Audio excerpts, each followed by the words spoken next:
Repeat చేస్తాను, ఇది important మాట. వారు సెంట్రల్ ఎంపవర్డ్ కమిటీ ఇచ్చిన మాట ఏంటంటే, చెప్పిన రిపోర్ట్ ఏంటంటే, in view of the seriousness of the violations and potential financial impropriety, ఇక్కడ జరిగిన ఆర్థికపరమైన అవకతవకలు, ఇక్కడ జరిగిన ఉద్దేశపూర్వకమైన ఒక అరాచకత్వం ఏదైతే ఉందో దాన్ని దృష్టిలో పెట్టుకొని ఖచ్చితంగా మరి ఒక ఇండిపెండెంట్ ఇన్వెస్టిగేషన్, ఒక స్పెషలైజ్డ్ ఏజెన్సీ ద్వారా ఆర్డర్ చేయండి. ఇది నా మాట కాదు, సెంట్రల్ ఎంపవర్డ్ కమిటీ వారు ఇచ్చిన రిపోర్ట్.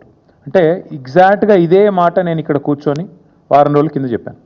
ఈ 10,000 కోట్ల కుంభకోణాన్ని బయటికి రావాలి అంటే, ఈ రాష్ట్ర ప్రభుత్వం చేసిన తప్పు బయటికి రావాలి అంటే RBI, serious fraud investigation office SFIO, CVC, CBI జోక్యం చేసుకోవాలి అని చెప్పి నేను ఇప్పటికే కోరినాను. వాళ్ళ మా వాదనను సమర్థిస్తూ, మా వాదన కరెక్టే అని చెప్తూ ధృవీకరిస్తూ మరి ఇవాళ సెంట్రల్ ఎంపవర్డ్ కమిటీ ఇచ్చిన రిపోర్ట్ కూడా సుప్రీంకోర్టు చేతిలో ఉంది. కేంద్ర ప్రభుత్వం కూడా ఇప్పటికే పరిగణలోకి తీసుకుంటుందని మేము అనుకుంటా ఉన్నాం.